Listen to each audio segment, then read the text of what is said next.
Okay, so this is another series in my versus moving series. And so one of the things about moving is that um, transporting computers, PCs, is always a pain, and you usually have to do things like pull video cards. And then once you are finished, once you get done, you need to check on everything and make sure everything's good to go. So one of the things I'm going to do today is I'm going to reseat some of the things in my HTPC. It's a pretty simple build. It uses an AMD A6 processor. Um, Not the fastest or anything on the market. It's got 8 gigs of RAM in it just because it's a cheap DDR3 kit. And it uses a fairly decent FM2 Plus Asus motherboard. So I also have what I would refer to as a legacy power supply on there. It also has pins. It has a pinout and a power supply for a floppy drive, which I do have in this in case I ever, for some reason, needed to read something off of a floppy. So this is something of let's say my legacy support system right here. So I've got a few things to support those legacy devices if I ever needed them, which I certainly don't think I'm going to. I doubt that's ever going to happen. So let's take a look at the actual PC.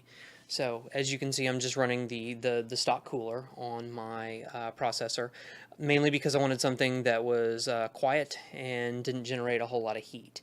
And because I was going to have this back behind my television, the ventilation's not always going to be the best. And it's done that. It's been fairly quiet. The power supply I have is an Ultra LSP 650 watt. It's not modular. The only thing that it really has is some sleeved cables, which at the time was actually fairly nice. As far as what I've actually got power to, I have a DVD burner here. I have a CD drive that's non-functioning. I have in here, actually I do have the floppy drive, and then I have my single hard drive. Like I said, it's an HTPC, doesn't need to boot fast or load anything quickly, so I'm just running a standard hard drive, and then I also have my wireless adapter.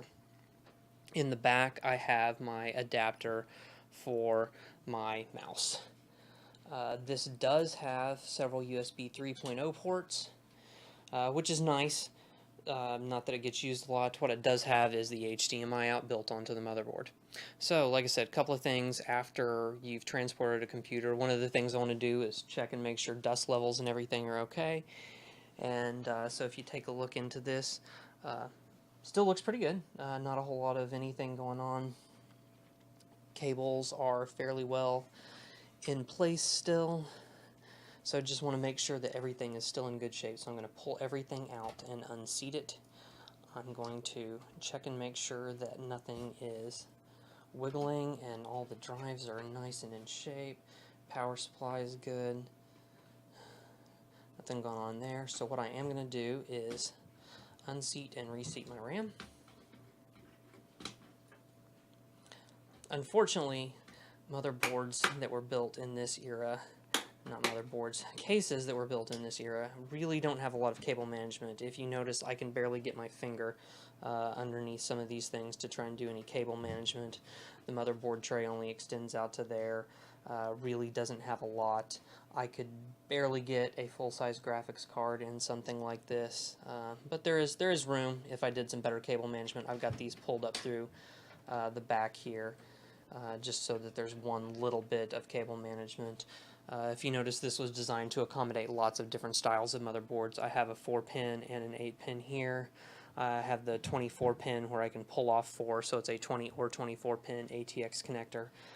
Once again, for legacy support stuff. And I have 2 6-pin video card power supplies. I also have some traditional Molex on here, and if you'll notice, I'm having to run one of those to power the 80mm fan that is standard on this case back here, which luckily still works. So with all of that stuff done, that's really all there is to investigate this one. Like I said, no video card in this one because I'm going for quiet, low power because this just works as an HTPC build.